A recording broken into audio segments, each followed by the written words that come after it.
Welcome to Creative Vitality Jam Sessions. Here we have intimate conversations with extraordinary dance and theater artists about reimagining creativity, especially now during this time, and supporting and building community, especially now. Creative Vitality Jam Sessions and I walk as allies and in solidarity for equality, justice, and respect.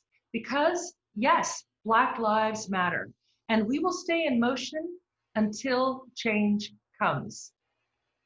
I'm Helen Pickett, and today's beautiful guest is Lia Cirio. She is principal dancer with Boston Ballet. And Lia and I have known each other since 2005. Hi, Lia. Hello, how are you? I'm really good. Are you good? Good to see you. You too, you too. I was just saying that you and I have known and worked with each other since 2005. This isn't in the question, so I'm just going to say it. You've been in nearly every work that I've done with Boston Ballet, and certainly in one of the works that has had a really long presence, which is Cirio. You're the original cast in that. One of my favorites, definitely. A really special place in my heart there. That period, creating the three couples, and before everything went to principal status, all of you guys in that room, right? Yuri was principal, but I don't know when we did Cirio if anybody else was. I don't think so. I don't think so, right? Yeah, special. Yeah, special, like, remember 3 hours every day. Right? Workshopping, just moments, yeah. Well, I'm super happy to have you here. We've had a really nice, actually few months together in creating and the interviews in Boston Ballet, and I just thought, well, it's time you come on Creative Vitality Jam Sessions. And so the first question I have for you, everybody, is what part of the world are you in? I'm in Boston currently. I'm actually getting back into the studios and getting in shape because we have a start date, hopefully, that it stays there in about a month. So I'm here going to the studio every day and trying to, Good. I mean, that start date, I don't know why, but I have a really good feeling it will hold. But it might just be, it's going to be a different situation for a while. But, I'm seeing this all over now, these pockets of, getting back in, seeing what's going to happen. So I'm really happy. I think the companies are being really smart about health and safety, and we're going to start working in pods, so it's not everyone together all at once. So I think it's good. It's good. Yeah, it is good, and it's hope. Hope, definitely. And it's hope. Yeah. So Lia, let's start your questions. I actually want to start with your choreography. Love it. Yeah. Your first work, so it's satires, but I love the way it's spelled because I have to say I didn't see it, but it also, because of the grammar, it also spells sati. Was the music sati? No, so it's kind of a play on like staring and stairs. Oh, I get it. Yeah, and I love that. So it's not satires. Hi, that is my dyslexia. It says stairs. You're so kind. That is total dyslexia. I was like, I had it all figured out, but I didn't read the word right. It's really cool because people get so confused by that title, and I love it because people take what they want from it. And for me, that piece was, of course, very special because it was my first choreographic endeavor. So I drew from my own experiences, and I really thought about how as humans we tend to kind of stare off into space and think about our life journey. And sometimes it makes us laugh out loud, sometimes we cry, sometimes we cringe. And sometimes those memories or moments kind of feel like one step forward and two steps back, but it's that journey that makes us who we are. So that's kind of what that means. What a beautiful idea. So with stairs, now that I'm reading, and stairs, were there stairs in your piece? There weren't. There were some moments in the choreography that reflected that sort of thing. And the pas de deux music that I used, it was by Agnes Obel, and it was all piano. And I kept listening to it, and it just sounded like up and down. So that's kind of where that all came from. That's beautiful. Tell me the name of the composer again. Agnes Obel. Oh, beautiful. She has been doing a lot of things for like TV shows, like HBO TV shows and movies. Yeah. I get a lot of my music from film scores as well. I loved it. Yeah, because it's telling a story, right? Definitely. Yeah. So along those lines, Cirio Collective. So you are the Assistant Artistic Director and Public Relations Manager.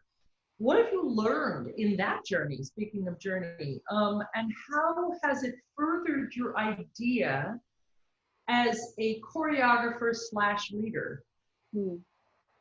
Yeah, so Jeffrey, my brother, and I started Cirio Collective. We just wanted to kind of have a safe space for choreographers and dancers to come and work and collaborate.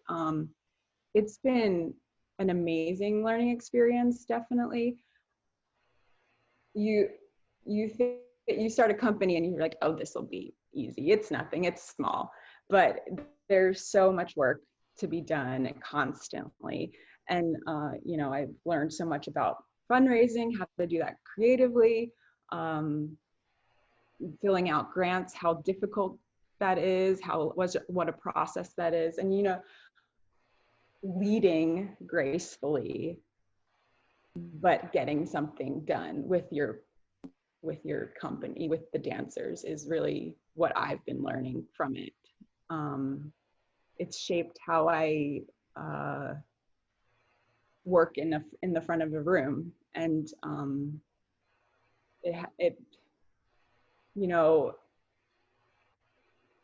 we make the collective very open and collaborative. So I take that approach when I'm choreographing or working with peers or working with school kids or something like that. And I think that has really shaped how I approach choreography, definitely. So just going a little deeper in that, because as you know, I also enjoy a collaborative space when choreographing. But would you say that you also, at this point, have learned that, well, actually, I'm feeding you the answer, so I don't want to do that. How important do you think, like, there being this collaborative space, but knowing that there has to be a captain of the ship? Have you encountered what that feels like sometimes when perhaps it might become, and I'm going to say this, and you know me, I work collaboratively, but sometimes, and this is not through the fault of any dancer, only me, I'm going to speak about myself now, when it might get too collaborative and might striate out too far. And so what do you think? Have you encountered that yet as a leader? I have. It was actually in my first choreographic endeavor. I was like super open and let me see what you guys want to give. And then I noticed that because I wasn't being a little more assertive, people would mark or would take it easy when I really needed to see what they were doing. And so the next time I started choreographing, I took a little more of a leadership role, but also opened it up. It was a balancing act, definitely. And so I do see how great it is to have a collaborative and open atmosphere, but there needs to be you need to take the ownership and leadership. Yeah. Front. Yeah. And that's the balance that I, even after 15 years, that is the balance that I strive for in every process, because it just seems to be something that is going to be perhaps a longer learning curve for me. You know, what is that balance? So, because sometimes with me, the balance has been, it gets off kilter, and then I'm like, oh, now I have to get tough. And that doesn't work either, because it's such a strange dichotomy. So that balance is still something I'm trying to figure out. It's grow in. Yeah.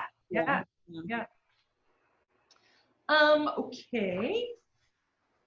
Let's see. In all of your reimaginings throughout your career, all of the roles you've done, you have a vast repertoire, and you've with Boston Ballet and also with Trey, you got to work with many creators and have work made on you.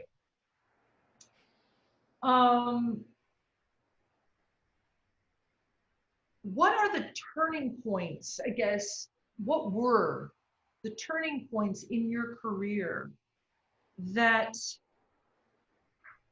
like, what were the catalysts to turning points in your career from you know, throughout? And then the reason why I mentioned working with so many different creators is there can be something that a creative process with work being made on you can give you that is different than learning, you know, repertoire, which is wonderful, but you're learning another person's and then finding it in yourself. So did those catalysts of being created on, as opposed to learning repertoire, where I guess a better question is, did they lead you to greater turning points or learning processes as a dancer? Yeah, definitely. I think one of the main ones for me was I came from a really ballet bubble, like strict just ballet kind of thing. And I didn't really know that there was all this amazing different kind of work. And so when I joined Boston Ballet, I saw Jorma Elo's stuff and was introduced to you and Killian work, and then Bill. And I remember this, like seeing all of this and watching the other company members dance in that way really spurred me on to want to move in that way and be a part of this new kind of movement and creation. So that I just remember as a young dancer making the decision to push myself in a way like that. That was a very key moment. And then you mentioned Trey and going to tour with him. That was in 2008. I went to follow a guy, actually, and most would look at it as a negative, and it might have been not a great career move, but that really changed my perspective and made me figure out who I was as a person and what I wanted as a human. So yeah, there's been so many key moments. And then, you know, working closely with Bill Forsyth has really shaped how I dance and approach even classical ballet, and given me a confidence that I never had before, or I always felt I would question if I could do things when I got on stage. And now I just go out there and commit to it and do it. So yeah, there have been so many to count, and working with such a variety of human beings and choreographers, and it just has shaped everything about me. You know, I'm just going to urge you to not think this way about Trey. It was a move you made, and it was an important move, and I don't think it hurt your career at all.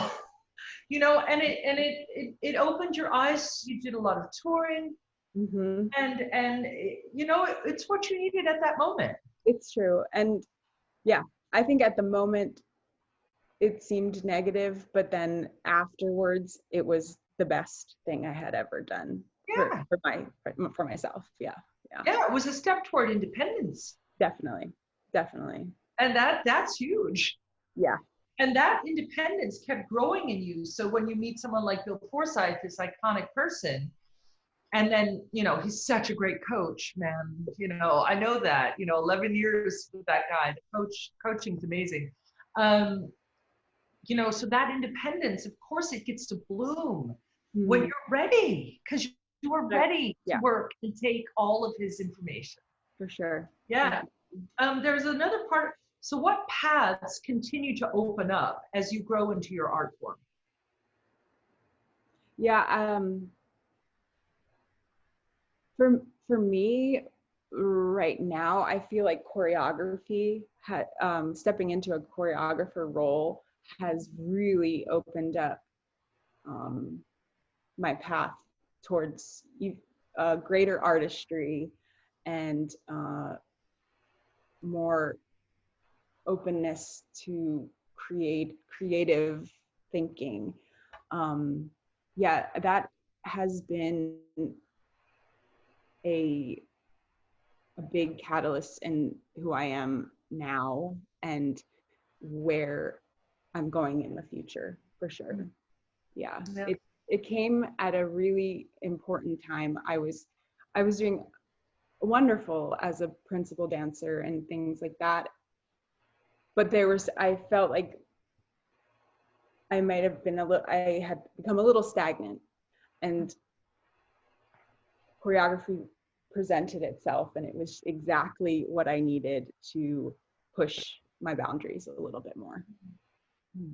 Yeah, I know, and boy does it. In the many years I've worked with you, I've always found you incredibly open to the new, truly. I describe this as being ready.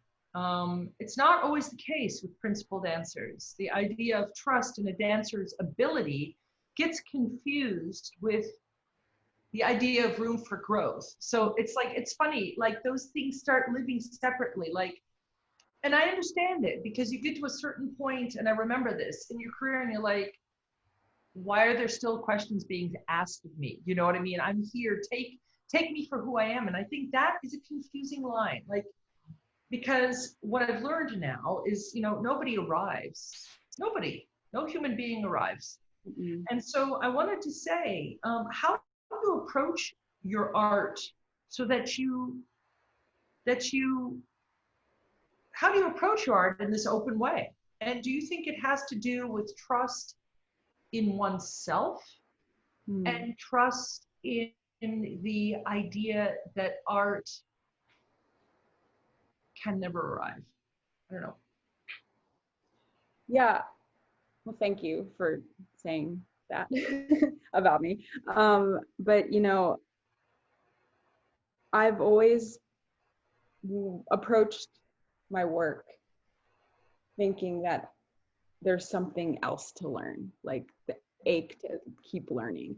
And I never want to think that I know it all.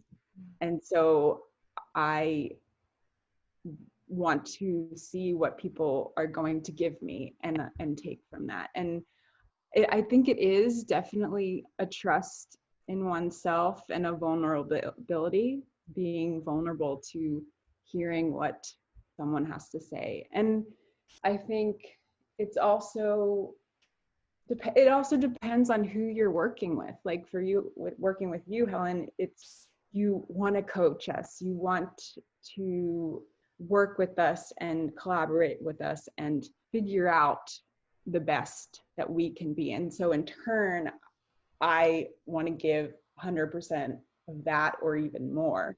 But if someone's in the front of the room and they're a little closed-minded with you, or has already made a decision about you, that's when I feel like you shut down a little bit. And yeah. So that's a really good point. Yeah. It's a really good point about the flow. Yeah.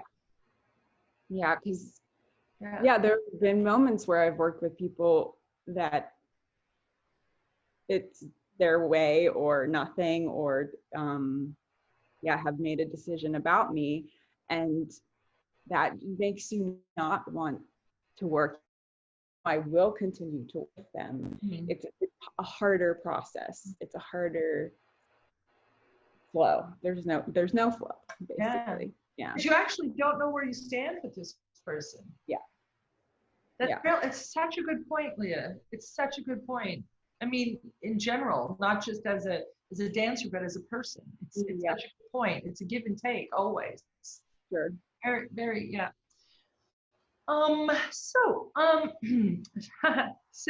Maybe silly question, but what are your bucket list wishes?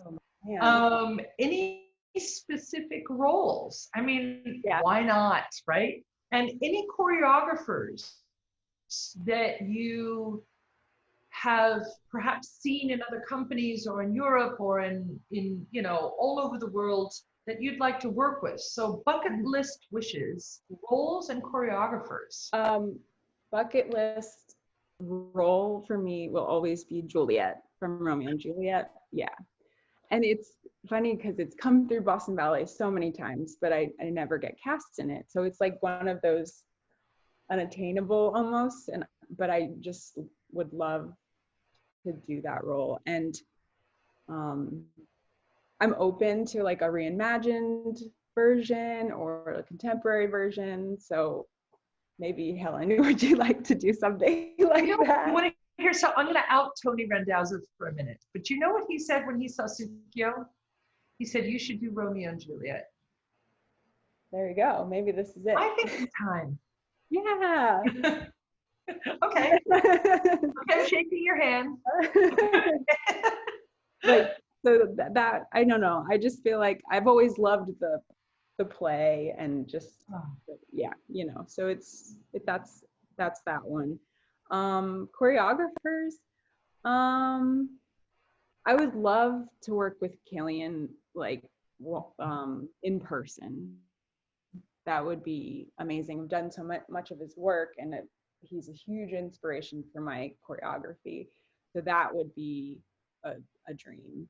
And maybe you should write him and go to Europe because he doesn't travel. No. So you should write him, go to Europe and say, I'm here for you. I'll do it. Yeah. And maybe Crystal Pipe would be cool. I mean, yeah. I mean, why not? Come on. Yeah. So, yeah. And what about someone like, I mean, he's not creating anymore, but what about like Mats Ek? Oh, yeah. I always wanted to do work by him. And then I was lucky enough to do one work by Ohad. Oh my gosh, yeah. And it was thrilling. It was, and he was in the studio with us, and Mari, his wife back then was, and it was. Yeah, I hear he like steps in the studio and you just are in awe kind of thing. Yeah. It's big energy, but it's quiet. Interesting. It's amazing. It's like it fills the room in such a quiet way. Yeah. Wow. Intense, quiet way.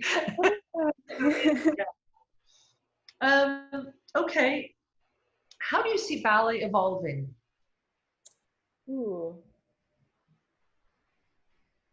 I think ballet and dance and art in general has been around during such hard times, you know, war, everything. And even with this pandemic, I've seen dancers and choreographers creative problem solve and figure out a way to make ballet happen or dance happen in this weird life we live right now. And you know, with the digital stuff, I think that is going to continue and even get better, and people are going to use it to their advantage now. And even I think with the social justice issues that are coming up and the diversity and things like that, I'm seeing a flicker of hope that ballet is going to evolve into the now and kind of reflect what the world is. And you're going to see more of what the world looks like outside instead of what the ideal is in the theater. Right. So I think there's hope in that, and I think that it will evolve even more. So that's where I see it. I'm with you, and I really, yeah, that's beautiful. Okay, these 3 questions everybody gets. Can you share, and you already have kind of your questions with the bucket list, I guess. No, that was bucket list. Do you have a favorite or another favorite or impactful memory from your creative life?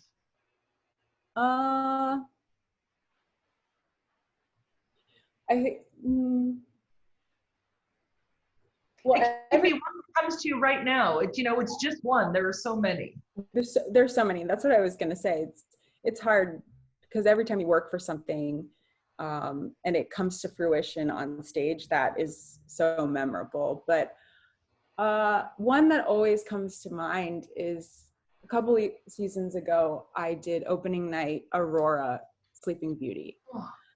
And that role is insane for the ballerina. And it was always, I know, exactly.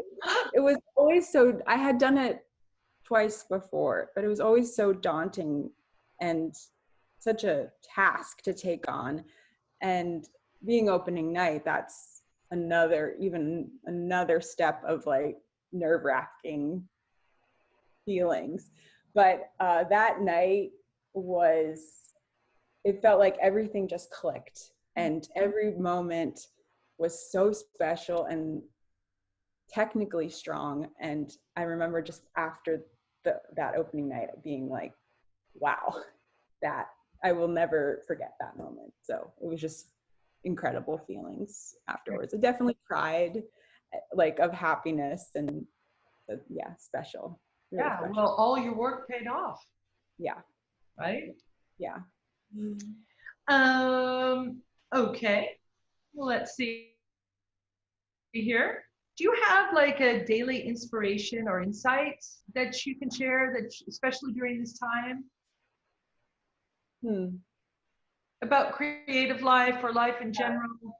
Well, I think for a while now, my kind of mantra for life was always work hard and continue to do so. And that is an awesome mantra.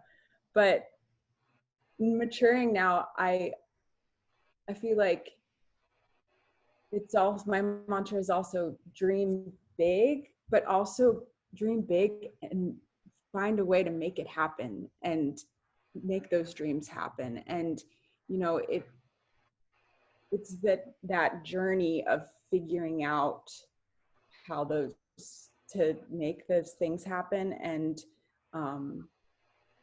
see it into fruition, kind of thing. So yeah, that's where I am right now. That's a great place to be.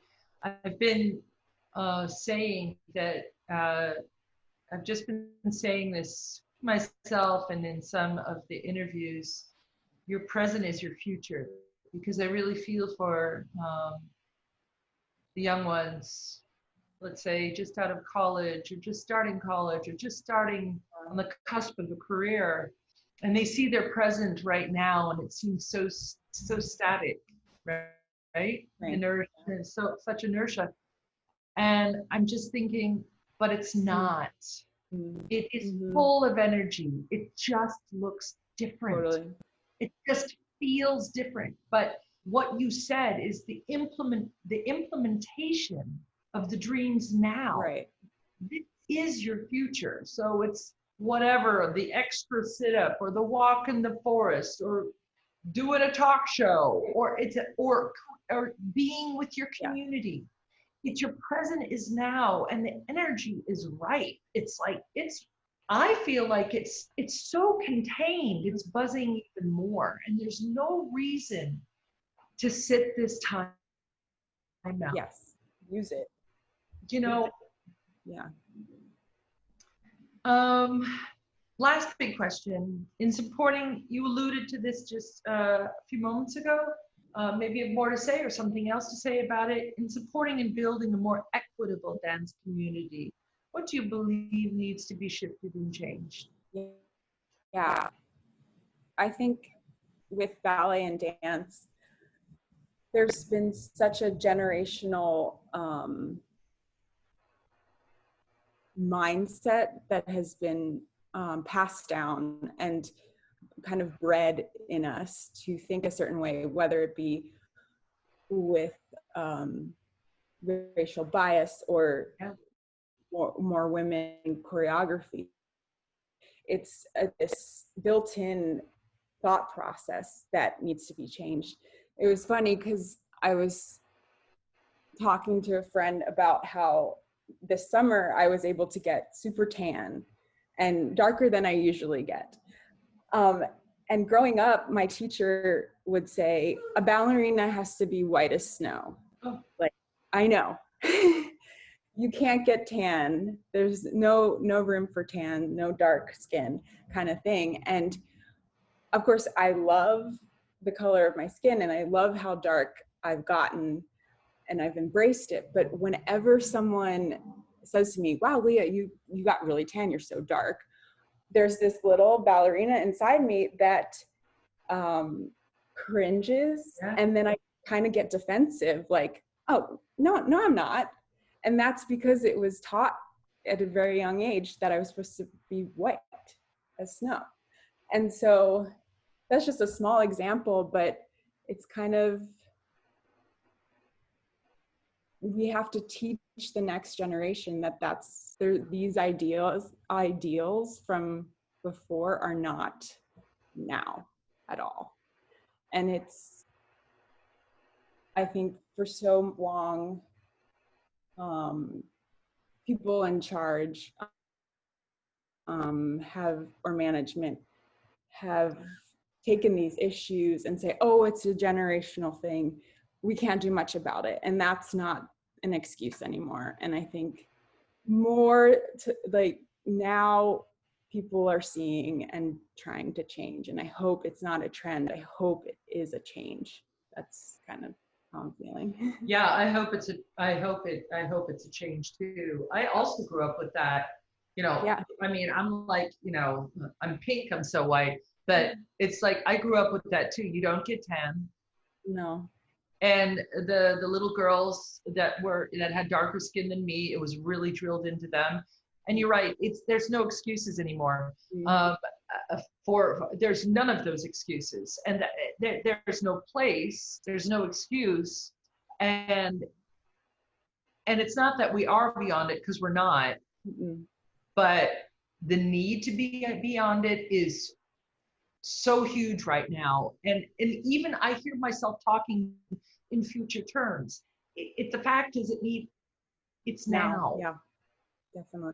And that in and of itself is insidious, because the future is insidious, because it always makes us say it will happen. But again, your present is your future. Yes. And by you saying, and that little cringe that you get because of a memory, what you said is so true. The little ones have to be told, you are beautiful. And the difference that we all embody is the beauty of the world. Yeah. And it's interesting because, Frankfurt Ballet was way ahead of its time in that way. Yeah. And you know, I came back to America and I thought things had changed because I had my entire youth and my entire career in a company where this Bill worked for it. Now I understand. He was really looking for, you know, the colors of the world in his company back then. That was in the 90s. My whole decade was the 90s. And I came back and I thought, ooh. And I think that's what started me since 2000 on my journey of raising my voice, and not only raising my voice about equity and diversity, but raising my voice as a woman. Oh yeah. That was, you know, but it's funny. I just did my thing, and in that way, because I usually care a lot about or I have in the past, what people might say. I didn't in that case, because I don't understand the complexity of the change. Well, do it. Get more kids in school that look like the face of the world, and get the examples on stage. Those little kids can see someone that looks like them. Yeah. Yeah. Oh my God, Lia, you're just, I've gotten to know you so much more intimately during these months, and you're just such an amazing woman. You have a shining future. You're like the best of everything. You're wicked smart. You have a beautiful heart. You're insanely talented in so many ways. And it's been so fun to be in this journey with you, you know, for 15 years, and just to see where you're going. So thank you so much for this talk. And by the way, we got to talk afterward because I got a great idea about Juliet. I want to know now, so people can know, besides finding out about you on the Boston Ballet website, which is a great company to check out anyhow, what other, do you have a website and your social media tags? I don't have a website yet, a personal one. I have Cirio Collective.com, and then my Instagram is Miss Lia C, and then my choreography Instagram is by Lia Cirio. So great. Yeah, you can follow along. Yes, absolutely. I do. If you don't mind staying with me while I do the end, and then we'll say our goodbyes. So in the description box below this video, you will have a chance to read a short bio from Lia and some other information about Creative Vitality Jam sessions. We are every Tuesday and Sunday, but we will be taking a 3-week hiatus. And then we will resume again in October with exciting new guests. So I want to now say my thanks to Gracie Spina, intern extraordinaire. I want to thank my beloved dance community and dance in general for inspiring me since I was 8 years old and carrying me since I was 8 years old. And also thanks to Lia for taking the time today. Thank you so much for having me. That was awesome. Loved it. Thank you. Let's keep reimagining creativity. Bye. See you in 3 weeks. Bye.